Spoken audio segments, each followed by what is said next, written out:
Hey, it's Carl at sidehustleartist.com and carcoart.com. Thanks so much for dropping by.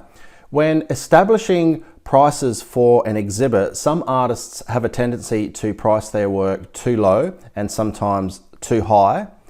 So there are a few ways that you can overcome dealing with the whole pricing issue, and that is to do some research. So consider the act of pricing your work as a learning process, and have a look at what other artists are selling their work for and do that locally, and make sure that you're comparing apples with apples when you do that.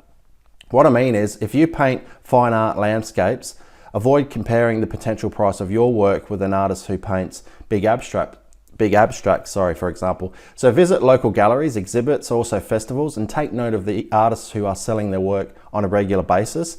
Now, unfortunately, there's a lot of advice out there that says you should factor in an hourly rate plus cost of materials, utilities, and then you'll have a base price fixture to sell your art. Now, the price of your art is going to be governed by the perception of value, of course. So for example, you may have physically worked on a piece for 4 hours and ended up selling it for $1,200, or agonized over a beautiful seascape for 2 weeks and sold it for $250. Now, this is possible. That is why I don't actually advocate using just an hourly rate pricing structure as a means of establishing a retail figure. Look, many people will ask you, hey, how long did it take you to paint this piece? For which you can tell them how long it actually took. And if it didn't take long at all, don't emphasize that. People like the idea that you did put some time and effort into it. It shows that you're a real artist and not someone who simply just whacks something together just for the sake of, trying to make a sale. So in my experience, the people who have bought my art, they're not too concerned about how long it actually took to produce the piece. Now, they buy it because they love it, because they have maybe an emotional connection to it, or because the painting suited an aspect of their lifestyle. They buy it because they can relate to it, not because I may have pumped 1,700 hours into it. And I should say that I've never worked on a painting for 1,700 hours, despite some pieces feeling like they did take that long to actually produce.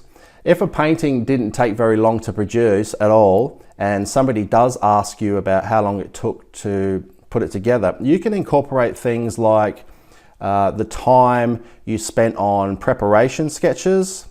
You can also mention you had to prepare the painting for hanging.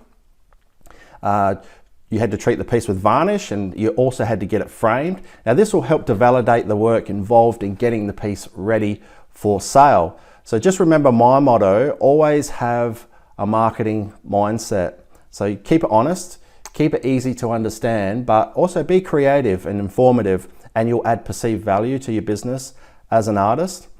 Now, when I first started out, somebody told me about using the hourly rate structure, and I found it really difficult to apply. The reason for this is I sometimes had 2 or 3 pieces on the go at once, and I'd finish one painting and still have 2 on the blocks unfinished, and would start preparing to commence a new painting. So in effect, it was very difficult to keep track of time on any given painting that I was working on. Yeah, sure, if I was really regimented about it, I could have kept a logbook and recorded the time I was spending on each piece.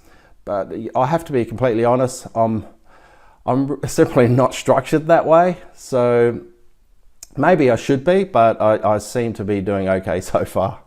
So another problem you may encounter is if you start out by demanding your worth as an artist, that can be an issue. So if you think you should be paid a certain price for any given piece you produce, you may actually be a little bit disappointed. It's one of those things where you kind of got to check your ego at the door, so to speak.